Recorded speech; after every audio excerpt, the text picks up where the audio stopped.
missiles with which they kill scientists and so on. So I think Israel will attack. So this is one point. And just going back to the other points that Ongo and Sena have been discussing, this I'm just sharing my experience on this app and also on Twitter because these are the two apps that I usually follow. I have seen many Iranians come here and support Israel and condemn their own country. No, I have never understood. I have a problem with my own government, but I would never condemn my country when it is being attacked. Okay? And the other thing is, you have to understand, everybody has to understand that the US and Israel are no friend of anybody in the world. The same thing they did in Iraq, they said we are bringing in democracy. We are freeing the people of Iraq. The same thing they did in Libya. The same thing they did in every other country where they went to war. Okay? And none of those countries are happily surviving today. They are all broken into pieces. There is no democracy in any of these countries. People are much worse today than they were before America went to war with them. And their wealth is being stolen by America and Israel. Okay? So literally they are being fleeced. So this is what America does along with Israel. Everywhere they go for the wealth. And incidentally, recently, Iran found a huge well of gas was discovered, I believe, in Iran, which is something like worth about $5 trillion. Okay, and America has always has its eyes on the petroleum, on the natural resources of countries. This is America's policy. Right or wrong is something different. So anybody who comes, any Iranian who comes here, you may have your problem with your government, with the IRGC. You have a right to have. If you disagree with them, fine, you can have. But I've seen on videos people cursing Iran, people justifying the bombing of Iranian infrastructure by Israel in the last 20 months. And I have heard on this app, I even know the name of the lady who said that yes, so what if children get killed, Iranian children get killed, if that means IRGC will be eliminated. I don't believe that is the right attitude. So anyway, this was my perspective. I agree with you 100%. I think people who have heard me know my stance on the matter. I never called Hamas a terrorist organization. I always called them a resistant group because I believe they are resistant to occupation. And I know what America does in the region.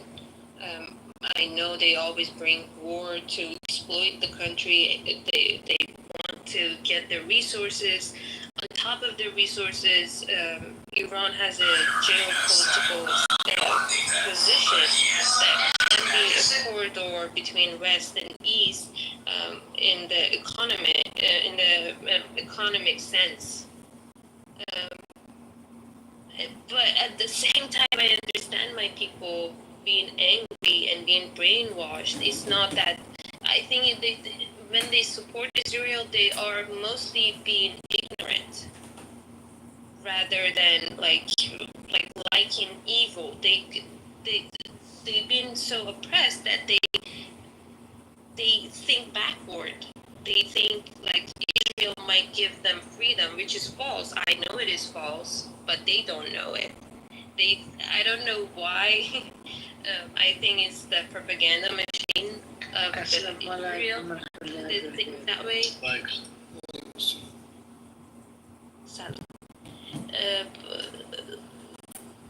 And they have this stupid stance, but I think it's from not knowing the reality, not knowing the history. And Brother Fayyaz, I have a question for you. How many Iranian did you see? How many of them? Around 50, 60, 500, 600 cursing Iran. And how many did you see on the streets of Tehran supporting IRGC, supporting the martyrs? Can you please tell me the difference between the numbers? Sina, I do not, honestly, I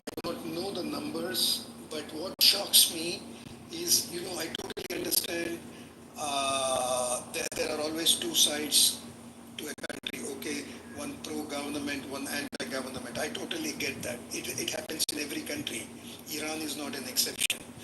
But the number of Iranians, you know, who are supporting Israel simply because they are opposed to the Iranian government and IRGC, this happens But in where do any they other live and country. how many are there? I believe I have most seen of videos. They're not even more than 50.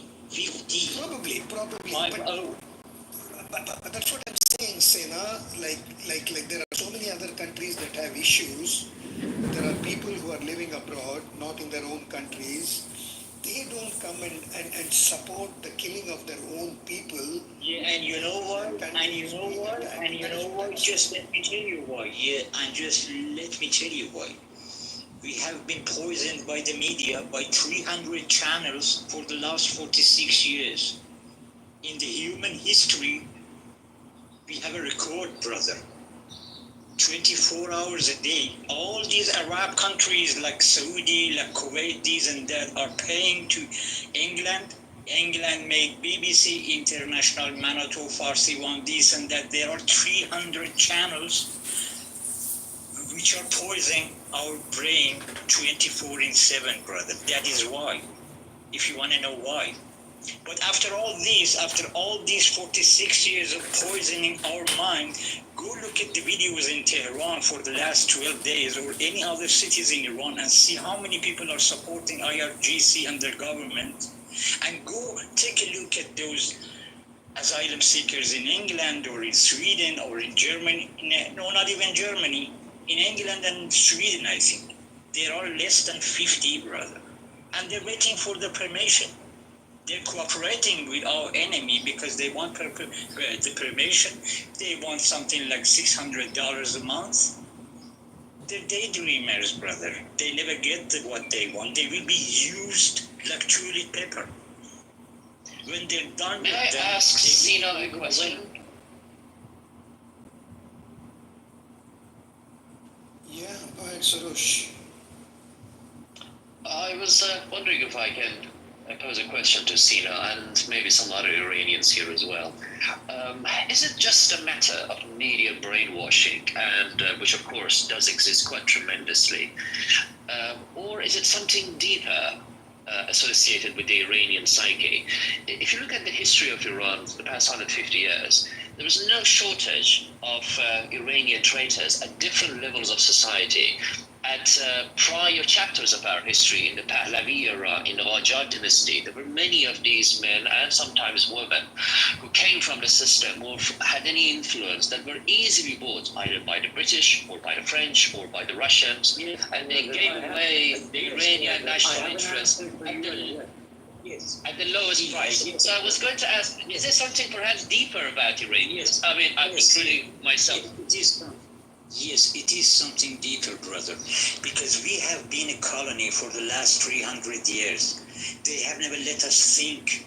They have never let us know the truth. Even in Safavi, that we were a big power, they had missionaries in Iran from Spain and Portugal and England. They were poisoning people's mind that your country is that, your country. No, you're never going to grow. You're nothing. Everything is good about Europe. Everything is good about Ottoman Empire. For 300 years, brother, we have been poisoned. If we want to get rid of it, it doesn't take one generation. It takes at least 5 generations if you work on it so hardly. And now we are in the 4th generation. And now, alhamdulillah, shukr khuda, now our situation is much better than 40 years ago. 45 years ago, I'm 61 years old, okay? I have been in the war, you know? When we were in war, in my family, even in my own family, they were siding with Saddam Hussein. They were thinking that Saddam Hussein will save them. But alhamdulillah, right now, we have so many few people thinking that Israel can save them. And believe me, many of them are not Iranian. They're trained Persian in Israel. I don't know if you have seen documentaries about that or not. They have a organization which is called 8,200 Army. Every day they train Persian. They teach Persian to some people. Even in this clubhouse, they collect all our Persian language conversations with different accents. And they use it against us. We are alone. This is a nation who wanted to be independent 46 years ago, and all the countries on earth were helping Saddam Hussein, and then after Saddam Hussein, Israel and this and that against us. But here we are now. We have destroyed half of the occupied Palestine in 12 days. And Fayaz said that they will attack us again. Fayaz, I give you my word for that. They will never attack us in the next 30 years, brother. But inside Iran, yes, they have a lot of programs. Now they're working with Komil Demokrat, Mujahideen Khalq, Jaysh al-Adl, Khalq Khuzestan, Khalq Azerbaijan, Khalq Turkmen, and Khalq Kurdistan. They are paying them big money to do it from inside. But from outside, brother, I give them my word, they will never attack Iran again, because what they have seen I want you to go to Facebook. There are many reels available there, and you can see what we have done with them. Yes, BBC don't show you, CNN don't show you. If you want to see the truth, go to Facebook. There are many reels in there, and they will show you what we have done with them. And we have shown them a little bit of what we have. In the last 2 days of war, brother, those warheads were not TNT or C4.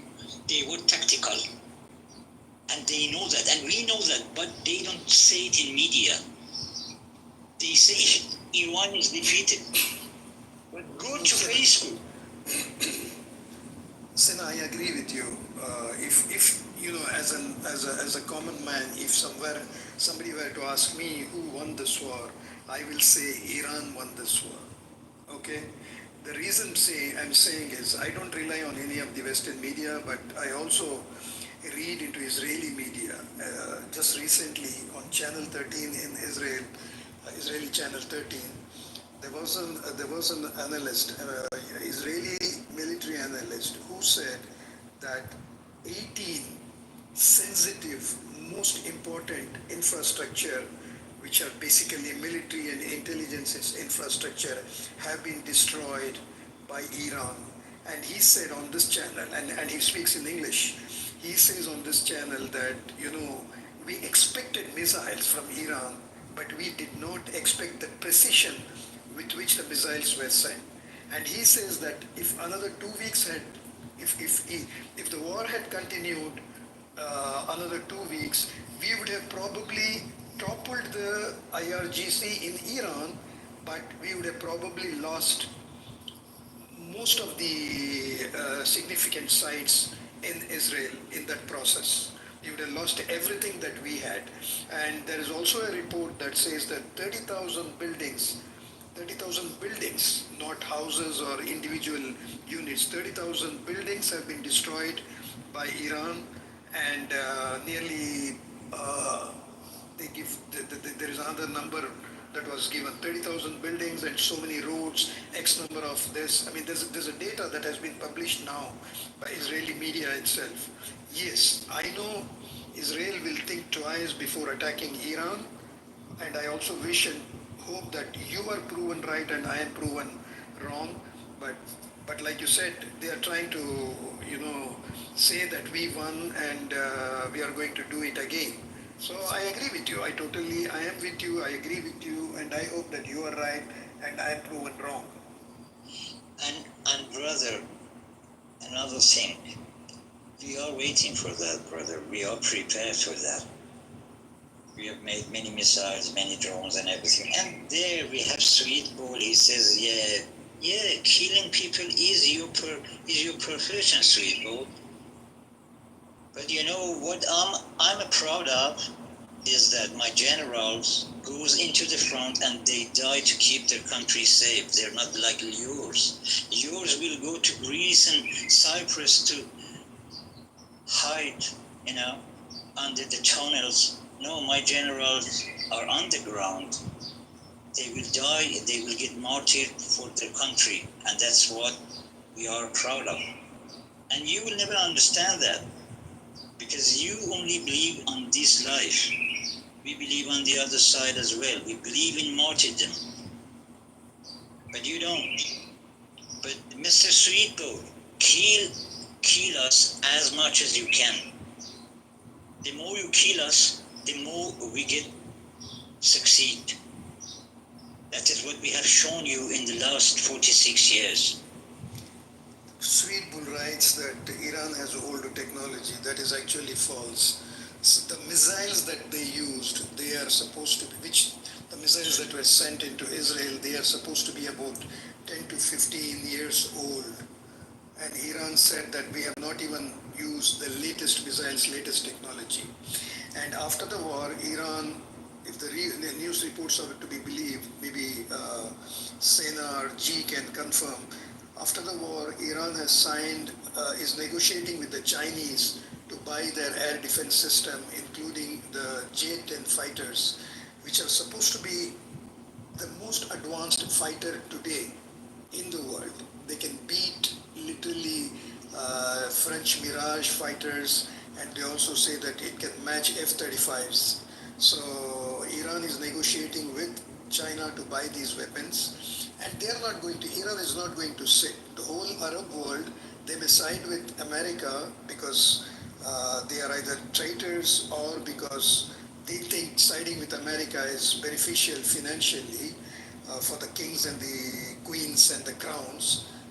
But the fact is that every Arab country today is, in the bottom of their heart, they are happy that there is Iran over there to counter Israel, because they know at the end of the day, they are never able to say no to Israel, and any day they say no to Israel, Israel and US will attack and destroy that country.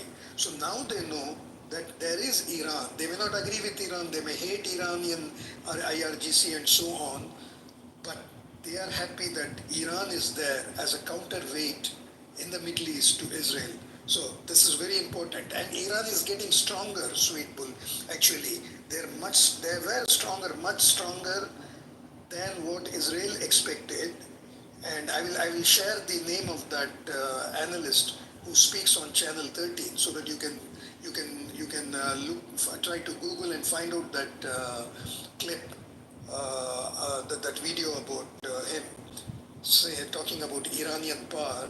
So the point is that Iran is much more powerful than the whole world expected, and it's only going to get much stronger. That's it.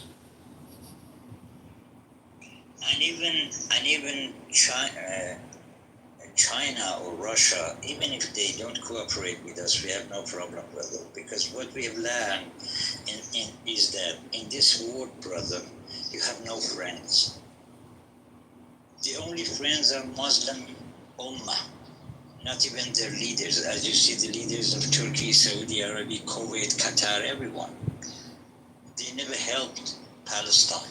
They even helped Israel. But we have Ummah, brother.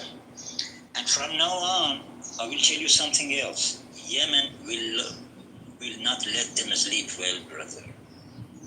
Every day, they will have a gift from Yemen.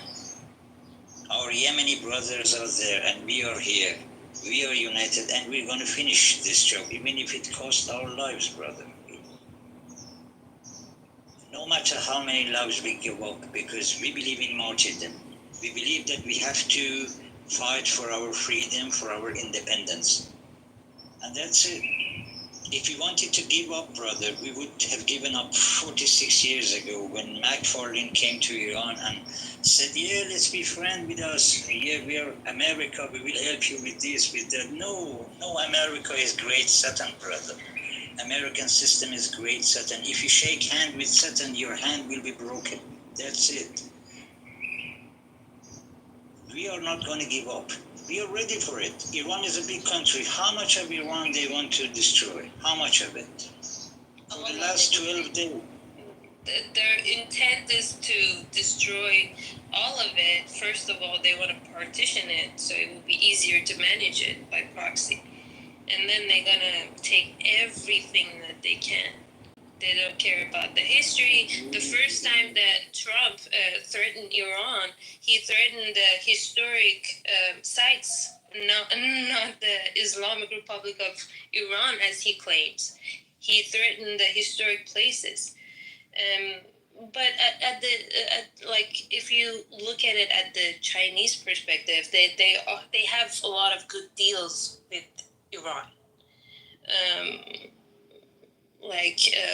So they don't. I don't think they would want to miss on that and have European and America have the full access to Iran, because then they would lose whatever access they have right now. Same goes for Russia, I think. So I assume if a full-on war breaks out through the region, I think China and Russia would assist Iran. But I don't believe so. Because Russia will have Walaikum its own salam. problem. Alaikum salam wa rahmatullah. Alaikum salam. Yeah, G, go ahead, G, make your point. Yeah, no, for American to get engaged with Iran, they have to come in fully. Otherwise, by supporting Israel, they have done that. It's not something new. Don't think this is something new. No, it's been watched, it's been recorded, it's been under radar. Every flight they take, what they bring in, what that goes out, comes in, it's all been perfectly recorded. I don't think Americans directly come in. If they come in, there is a big war. That's something that China and Russia will take advantage, and they will sweep the Taiwan, and the Russian will sweep from the other side in Ukraine. In the last 12, 13 days of war with Iran, you should check out the Ukraine side with the Russian, how much they advance already. That's a very bad news for them. They already know China is waiting for that moment. American cannot get involved directly with Iran and to succeed. This comes from Colonel Douglas MacGregor. It's just simply too far out. Simply too far out for American to come directly want to engage. It will be disaster. Take a look what's happening in Afghanistan, Syria, and Iraq. It took them almost 20 years. If they want to attack Iran, back then they had perfect opportunity to do that. But they didn't. They knew going after Iran is totally different. If it took them 20 years and run away from Afghanistan and the rest, getting involved directly with Iran will get them another 50 years in the war. That's something simply Americans don't want it. Because yes, they're gonna damage, they're gonna hit Iran severely, and same goes, Iran is gonna hit them severely. And I don't think Israel will ever get up, and I don't think there will be any place called Israel anymore. The war between Iran and Israel, Iran is not for the Israel. Iran is waiting for the American to come in. It's a big trap for them to come in. American noticing that is a big trap because they fall for the Yemen. They got so much hit, and their navy, they were hiding from the media. They know if they come across a region, they have to bring those big, giant target of those air carrier. They're not safe anymore. 50, 70 years ago, those air carriers were something we can count on them. Not today. Those air carriers are very, as much as they are dangerous, they are very vulnerable. From 1,000 miles, they can get hit with a missile. Before Iran hit them, Yemenis will hit them. Even if Yemen doesn't hit them, China will hit them. And some other countries that will come across, and Iran will hit them. So you gotta think about it, how American wants to come across. And brother, in the last 2 weeks, it was not Israel we were fighting with, actually. It was France, Germany, USA. They were helping them. Everyone was Yes. helping. Oh, They were helping them. Azerbaijan, Turkey, everyone was helping. By So, the way, what's the Azerbaijan difference? is in deep trouble, from the Iran and Russia. From two sides, Azerbaijan is in deep trouble right now. Very soon, you guys are going to hear very bad news for the Azerbaijanis. And Sena, you're right to say that Iran fought against the European Union, the USA, and almost every other country in the Middle East. And you know what? Some of the Iranian missiles had to dodge nearly four interceptors, that is, interceptors from four locations, one in the Persian Gulf, one in Jordan, one in Iraqi territory, and finally within Israel itself. They were still able to reach Israel and hit the targets. Wow, you guys rock, Sena. I have a different kind of admiration now for the Iranians. There is something perhaps that we have to note here. Our Iranian friends are quite right that a conventional war with either Israel or United States would be very costly to the Israeli-American side. But they certainly are aware of this fact.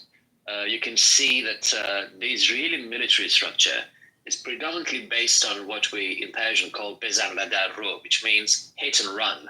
And it's not capable of maintaining a prolonged war. 12 days, it's a very, very good example of the limits of its tactical military operation. Even in a war in Gaza, despite the fact that their opponent is just inferior in every sense of the word, they are quite exhausted. Having said that, in recognition of this limitation, the Israeli military strategy has now somehow shifted to this rather obscene word, which is mowing down strategy. They just wait for the grass to grow and they just go in, just mow it down again. So for Iran, I don't really think it's really quite likely that there would be a conventional military campaign in a prolonged period of time, because that certainly is not in the advantage or in the interest of either Israel or the United States. They would not do something that is detrimental to them. They would come in, especially, of course, on the Israeli side, drop a few bombs here and there, inflict some pain, and then, of course, rely on the international pressure to arrive at a point of a ceasefire, which does beg the question exactly why would Iran possibly, under any condition or circumstances, accept a ceasefire? See, I'm just speaking from a point of a military strategy. There was absolutely no rationale to Iran or for Iran accepting a ceasefire as it did. So I'm not entirely sure why it did so. Maybe it's a cover to allow them to produce a few nuclear warheads within the next couple of weeks. But I think it's important for us to perhaps consider that a prolonged military campaign in which Iran would be able to really exhaust Israel, or of course in that sense America, or to even bring the American naval fleet in the Persian Gulf, perhaps would be unlikely. No, I have a perfect answer to that. It's more of a tactical than actual what you're looking for. Okay, this is what's happened. They took Iran on a surprise attack. Okay, there was a lot of inside the traitors, like they've been preparing this war for 10 years. Cutting Iran in a surprise. Iran had enough defense system. It wasn't like at the beginning, couple of hours, yes, but it was back up and running perfectly. Everything was perfectly. And you will be very surprised later down the road, you will hear that how many Iran had down the F-35, 16, and so on. It's just not for the public to see. That's just a very serious matter for the high official. And that's on the side. So for Iran to bring the best the air defense system turning on, it wasn't a perfect time, because Iran found out that there's a lot of these little small drones are flying around. They had to get rid of it. So it's more of a tactical. To continue, yes, they could continue the same scenario, but they could have get hit. From the other side, Israel was getting so severely hit. Iran to try to manage this, to not to go further, escalate this, and take care of this little bunch of traders, spy, and get rid of and clean the mess inside. That was a surprise. There were so many. You guys see, there was a 3-story building was full of the drone, this and so on and all that. So Iran is going to take care of that. They had whatever surprise they had, just brought them on the table. So there is no more surprise. Iran will take care of this, and Iran on the next round is much more ready than this one. This defense system that Iran has, no doubt, is working perfectly. That's absolutely no doubt, because I know that because it's been down many airplanes. Again, it will come down. And many, not only airplanes, many those sophisticated, high, expensive of the drone, high altitude fly of the Israeli was down. Like, I could just name a few of those good ones. Like each one of them $30 million. Hermes was one of them. Yes, it was one of them. And those are very, very limited number that Israeli have it. They thought the Iranian defense is weak maybe right now. Is it perfect to bring and say that, bringing those F-35-16 maybe around. Maybe just bring those strategically drones inside. And so taking at them. But they were one by one down. They got very scared, especially on the last couple of days. Iran hit them so very sensitive target. One of the most I would say sensitive target that was painful, I repeat that 10 times, painful, was a Weiserman building. You just go find out why they were crying and breaking all kind of, you can just take a look how many from the outside, the president, different countries are coming inside, and they would directly go on top of that particular building. It's called Weiserman. That put the Israeli behind on every technology you want to name that inside that building went down for years and years and years to come. And they had huge invest on that one. So that right there says it all. Iran had a nice target and everything. So for the next round, perfectly is Iran ready. I think it's going to be a lot of fun for the Israeli this time, because Iran is going to come a lot harder. Not like if they dare to try again. Well, it's not just the Weizmann Institute that was one of the prime locations that was hit by Iran. They also hit the Kriya in Tel Aviv. Kriya is the Pentagon, is equivalent to the Pentagon of the US. Imagine hitting the Pentagon. So they hit the Kriya. You hit the Kriya. So that was actually the first infrastructure to be hit by Iran. And then Iran also hit the headquarters of Mossad's Unit 8200, which actually is the unit that plans, that creates conspiracies within countries, like this Beeper attack in Lebanon. This was the brainchild of Unit 8200 that has been hit. Yes. And in Beersheba, they also hit the what is known as IDF C4I, which is the communications and intelligence heart of IDF. That was in Beersheba. Yes, Microsoft, Rafael, Decimated. military industry, Complete. Haifa refinery, Haifa port, all of Israel is gone, brother. Go look Not at the only video. that, two of the Air Force, two of the Air Force airports, Netzarim and one. The army base, yeah. The army bases. They are totally gone. Israel lost several F-35s. So yes, that's what I said. One of the Israelis listed the number of sensitive infrastructure that has been, and he lists 18 of them. He says 18 most sensitive, most important infrastructure have been hit by Iran. Yeah, also their bases. There was a soldier he recorded a video. All of the bases where the soldiers were sleeping got hit, and they're not allowed to record it. But he recorded himself inside a school. They're sleeping inside schools with no beds. They're sleeping on the ground, and he's begging Trump, please end this war. This was like 2 days ago, after the 12-day war with Iran. All of the bases where the soldiers are sheltering, they can't even stay there anymore. And Iran has also been able to hit, IDF's, some of the main key people in IDF. That is not being revealed by the Israeli and Western media. But but it is being discussed about in Israeli media. Within Israel, these TV channels discuss about it, that so and so has been hit, so and so has been killed, and so on. There was even a report that the Mossad, the head of the Mossad, has been killed, but we haven't got any confirmation so far from Israel of that. So maybe a little later they may come up later on. But one thing I just wanted to tell Soros, whether he was talking about